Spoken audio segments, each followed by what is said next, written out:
कि हमारा शरीर चक्र, समाज चक्र, जल चक्र एक इस पहिए पर घूम रहा है जिसमें सहकारिता के ऊपर, कोऑपरेशन के ऊपर, एक दूसरे की सहायता करने के ऊपर, सेवा करने के ऊपर टिका हुआ है। आप देखते नहीं है शरीर को, हाथ कमाता रहता है, मुंह खाता रहता है, पेट हजम करता रहता है, हृदय में खून जाता है, नाड़ियों में घूम जाता है। एक दूसरे के सहकारिता पर टिके हुए हैं हम लोग। अगर हमारी और आपकी तरीके से ये शरीर स्वार्थी बन जाए, फिर मुश्किल खड़ी हो जाए, फिर कोई शरीर जिंदा नहीं रह सकेगा।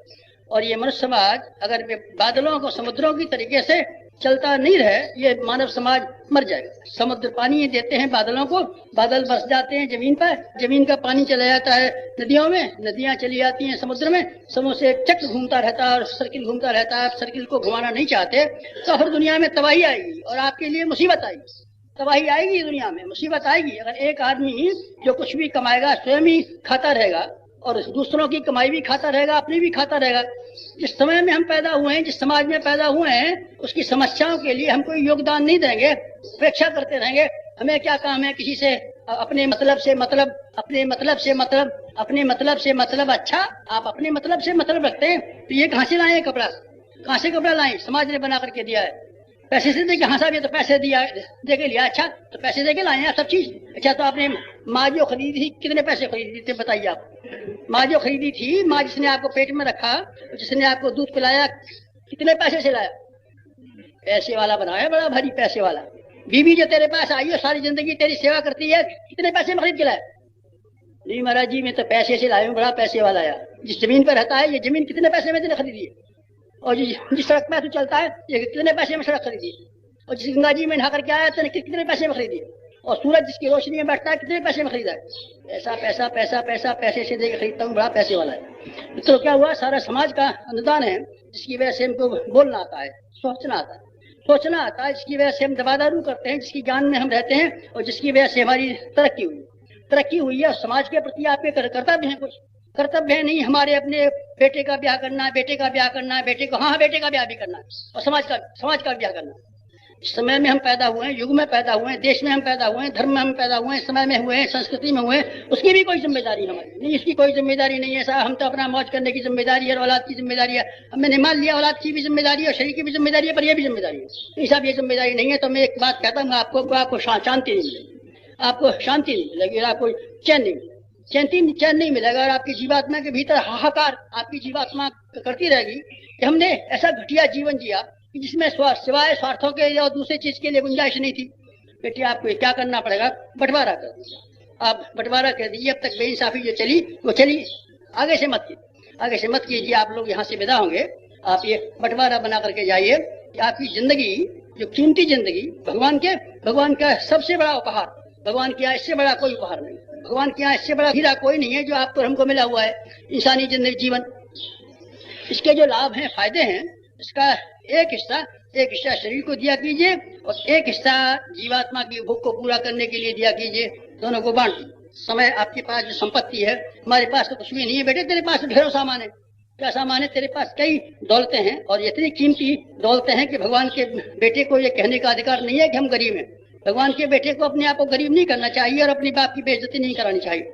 हमारे पास दौलत है, असली दौलत कह सकते हैं। हमारे पास है श्रम, हमारे पास है समय, हमारे पास है अकल, हमारे पास है प्रतिभा। ये हमारी सब चीजें हैं और ये हमारी दौलत है। बेटे को ये कहने का अधिकार नहीं है कि हम गरीब हैं। भगवान के बेटे को अपने आप को गरीब नहीं करना चाहिए और अपनी बाप की बेइज्जती नहीं करानी चाहिए।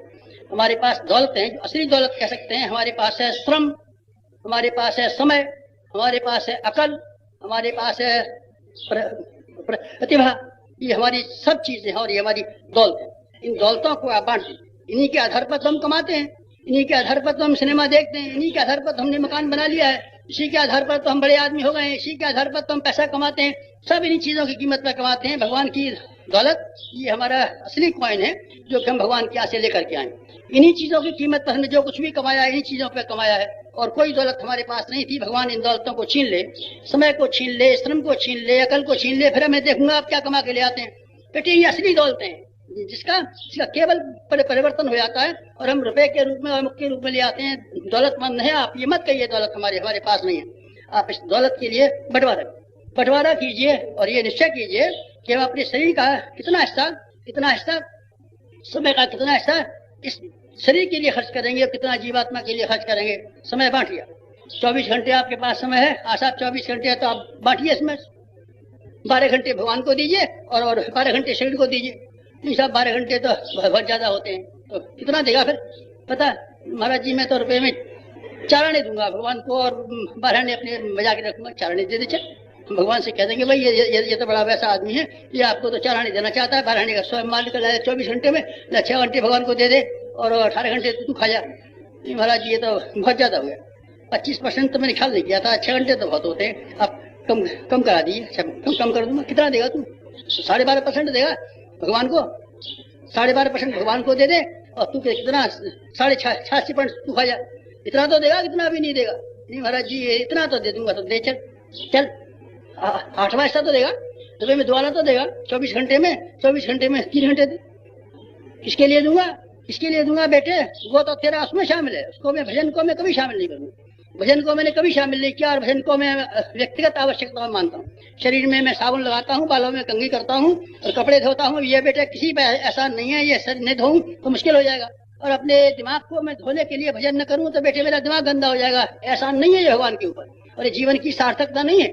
जीवन की सार्थकता के लिए हमको अपना आदर्श चरित्र बनाने के लिए, लोगों के सामने अपना नमूना पेश करने के लिए क्या करना चाहिए, और समाज को सुखी और समुन्नत बनाने के लिए क्या करना चाहिए, ये आपको इसका प्लानिंग करना चाहिए और इसके लिए योजना बनानी चाहिए। और श्रम का उपयोग कैसे करेंगे, समय का उपयोग कैसे करेंगे आप इस तरीके से बंटवारा बना करके ले जाना, और आप यहाँ से आगे जा करके ईमानदार आदमी की तरीके से जीना। क्योंकि आपको लोगों के सामने नमूना करना है पेश। नए युग के लिए आपको ढेरों की ढेरों सामान की जरूरत होगी, ढेरों की ढेरों अकल चाहिए, ढेरों की ढेरों समय चाहिए। बिगाड़ने के लिए कितना सामान चाहिए तो बनाने के लिए कितना सामान चाहिए। बनाने के लिए ढेरों सामान चाहिए, बिगाड़ने में तो थोड़ा सा चाहिए। हमने दुनिया को बिगाड़ा है और हम बिगाड़ रहे हैं। बिगाड़ने के लिए जितना अकल, सिनेमा हमने खोला है और सिनेमा की वजह से जितना पैसा हमने लगाया है, अकल लगाई है, जितने आदमी होशियार इकट्ठे किए हैं, नट इकट्ठे किए हैं, गायन करने वाले इकट्ठे किए हैं, कलाकार इकट्ठे किए हैं, तब इतनी मेहनत करने के बाद हमने अपने बच्चे और बच्चियों को हिप्पी बनना सिखाया है। हमारा बेटा जो हिप्पी हो गया है, बाल लखाए फिरता है इधर से उधर, और जिसके बारे में ये पता नहीं चलता कि ये लड़का है कि लड़की है, ये पता ही नहीं चलता बेटे। ये आफत जो पैदा की है हमने बड़ी मेहनत से की है। हमने सिनेमा बनाया और लड़के लड़कियों के दिमागों में ये खुराफातें पैदा की कि जिनका शौर्य, जिनका साहस, जिनका पराक्रम, जिनका तेज सब गायब हो गया, और जनानियों की तरीके से, जनों की तरीके से ये मालूम पड़ता है कि ये कम वक्त लड़के हैं कि ये लड़की हैं। नहीं, इनके सामने कोई तेज है चेहरे पर, वही बनावट, वही श्रृंगार, रंडियां जिस तरीके से श्रृंगार करती रहती है सारे दिन, बालों के श्रृंगार। ये पीढ़ी हमने दी है बेटी, और ये पीढ़ी देने की हमारी जिम्मेदारी है। हमने ढेरों पैसा खर्च किया है और करोड़ों रुपए की संपत्ति लगाई है, तब हमने अपनी पीढ़ियों को खराब किया है।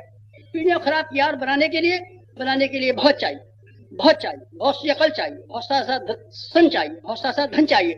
ये कहाँ से आएगा? जनसाधारण के जीवन में से निकल के आएगा।